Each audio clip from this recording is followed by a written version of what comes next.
متابعيني الأعزاء، أقولها لكم بكل حب وتقدير.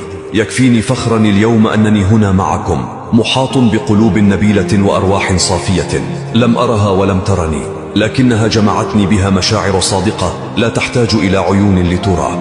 ما يجمعنا يتجاوز المسافات والشاشات، إنه رابط من الاحترام العميق والمودة الحقيقية. أنتم من جعلتوني أؤمن أن الكلمة الصادقة تصل إلى القلوب، وأن المواقف النابعة من القلب تصنع روابط لا تنكسر.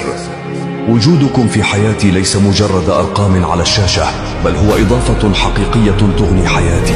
أنتم السبب في أنني أستمر، وفي أنني أطمح لتقديم الأفضل كل يوم. كل دعم وكلمة طيبة منكم هي وقود لإصراري، ودليل على أن العطاء يجد مكانه في قلوب تستحقه. شكرا لأنكم هنا، شكرا لأنكم أنتم دمتم أصدقاء وأرواحا جميلة تضيء